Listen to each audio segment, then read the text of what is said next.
About a 4. Okay. About a 4. Because? I mean, Skip, they was up 30. They was trying to win by 60. They went 1 for 18. They was trying to blow them out. Why would I be concerned about a team that's won 20 out of 23 games? Like, what's to be concerned about? Yeah, if anything, this is a wake-up call. This is like, all right, look, we got so many games left.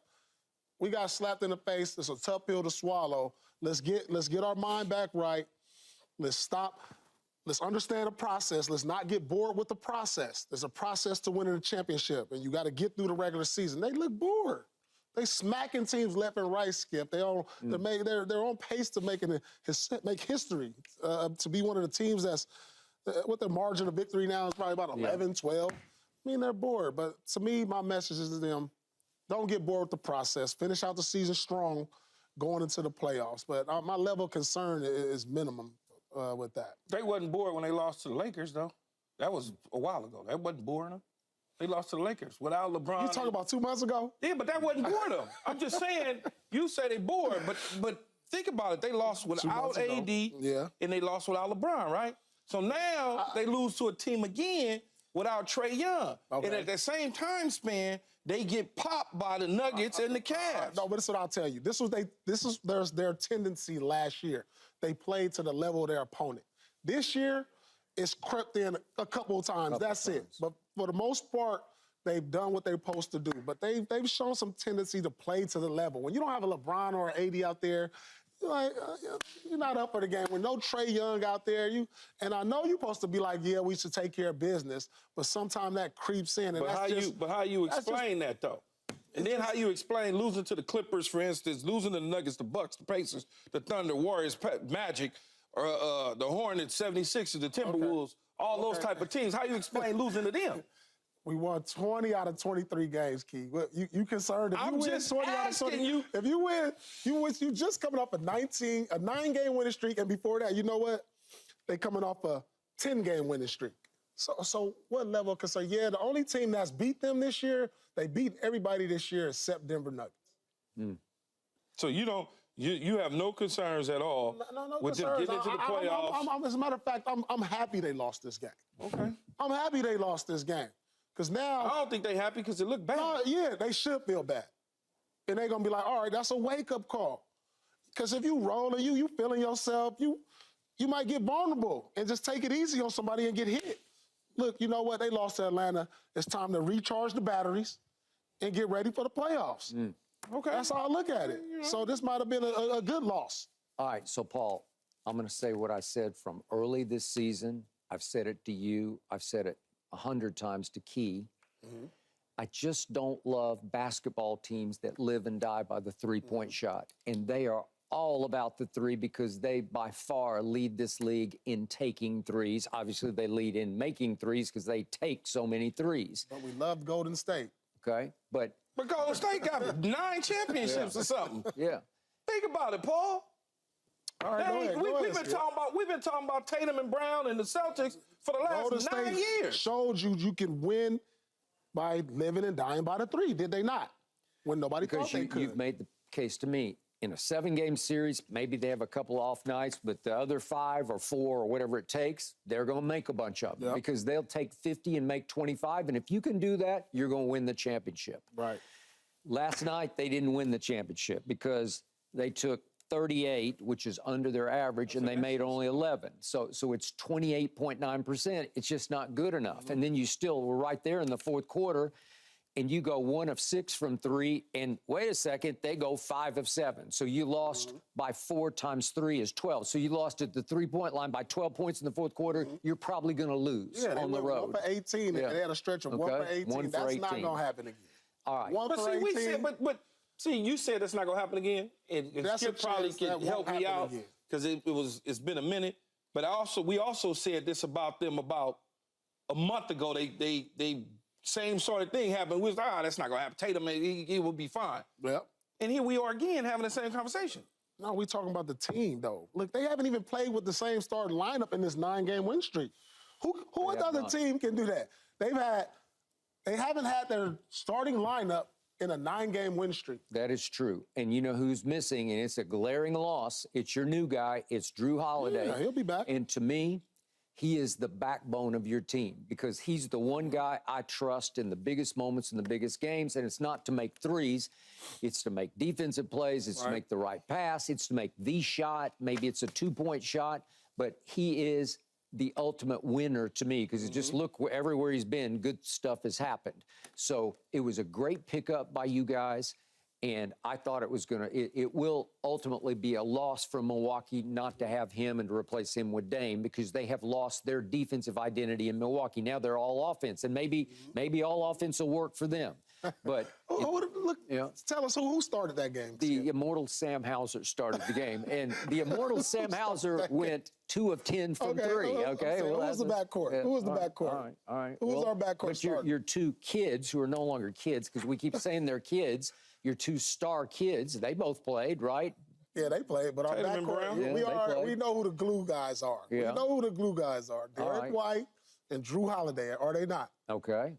So you didn't really have a backcourt last night. You kind of just started Sam Hauser. You didn't really have a point guard. You had to let the star kids do it, the Gold Dust twins, and I don't know. They both played okay. Level of concern be high then? Why would it be high then? No Derek White, no Drew Holiday, and we know that's probably the best defensive backcourt, probably the steadiest backcourt, probably the highest IQ backcourt in the league. I'll give you that. I mean, come on. They would not have allowed that to happen, the meltdown. Are they the guts of your team? That's the guts. That's definitely, 100%. All right. Those 2 are the glue.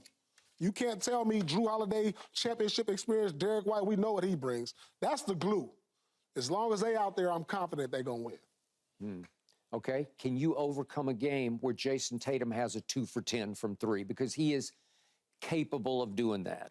Yeah, he's capable of doing that, but if I got these guys out there setting them up, I didn't have Drew Holiday out there setting them up. I didn't have Derek White out there. So now he's taking those threes a little more contested because I'm going to help off of this guy over here. I'm going to help off of him when he's driving the ball. You see how Atlanta packed the paint when we don't have our shooting backcourt out there. So it's a little easier to kind of defend the drives, and now they're taking a little more contested threes there. So, that was a test. Yeah, they should have won. They was up 30. There really is no excuse for that. They should have won. I mean, as good as they've been up 30, there's no excuse for that. But hopefully this is a learning lesson. Even if they was getting ones and Atlanta was shooting threes, they should have still won. This is a learning lesson, though, and I'll take that at this point in the season. You can take those on the chin. It's like that bad loss. So you're not worried about Milwaukee at all or Cleveland at all? I'm not worried about them at all. At all. Really? No, not at all. What have they shown? What has Milwaukee shown throughout the year that's giving you confidence they can beat Boston? What has anybody in the Eastern Conference shown that'll give you confidence that they can push Boston in a series? I just look at the only team. I'll tell you this though. There's one team only, the Miami Heat. The Miami Heat, because they've risen from the dead of the play-in game to play Boston and eventually get to the finals, and that's the situation they're in again this year. You got an experienced coach in Spo, who in my eyes is the best coach in the league, and Jimmy Playoff Butler. Yep. Well, you got, you say Milwaukee. I just look at a healthy Giannis, a dude that obviously got Drew Holiday, who's won a championship, but I got 2 championship winners in Middleton along with Giannis sitting over there with that experience. And then I like Dame. I don't care what y'all say about his defense. I love Dame. Dame is just, it feels like it's his time to take this next step come playoff time. I love Dame. But what do you have faith in Middleton? He's been in and out of the lineup this year. And you need a guy like that to take the pressure off of Dame because Dame is going to have to match up with our backcourt, who Drew Holiday, which I remember when Drew was in New Orleans with Rondo, he did. Stifled Dame. He did. Stifled. Well, I think they swept him. Yeah, they D'd him up. Now, he had success in Boston just recently.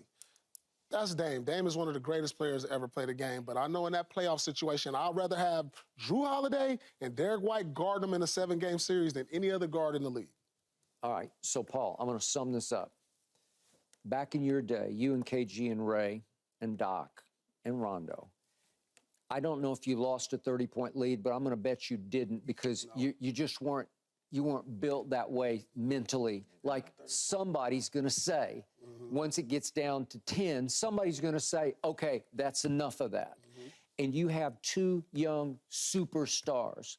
And to my eye, I'm still not sure who's better, because on some nights I think Jalen's better than Jason, and you can go back and forth on it. I know Jason's more talented overall, but I go back and forth about who's more valuable.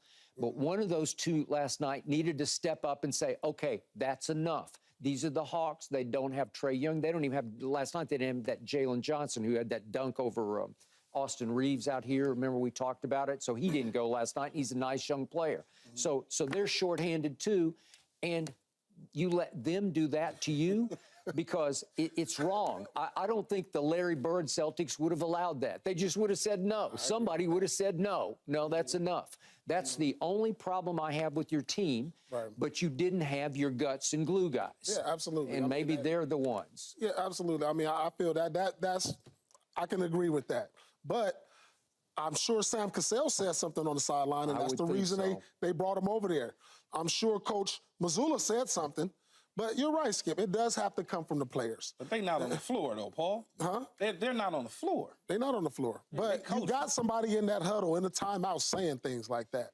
It was just one of them days. It was a hiccup. Let's get this out the way before the playoffs. Let's get this out the way before the playoffs, because I'd rather it happen now than when we get in the playoffs. And now we got an example of that. So if we get to this point in the playoffs where we up 30, they're going to talk about this situation here. No, they will. And so it makes sense that it happens now than in the playoffs. Was y'all ever up by 30? Yeah, we won a lot of games by 30. I was dancing in the fourth quarter. I remember one, you beat the Lakers by... Skip, stop, yeah, we beat the Lakers by 50. Stop. That's right. Yeah, they beat. Thanks for watching, Undisputed fans. Do you want more highlights from the show? Make sure to click that subscribe button for all the exclusive content from Undisputed.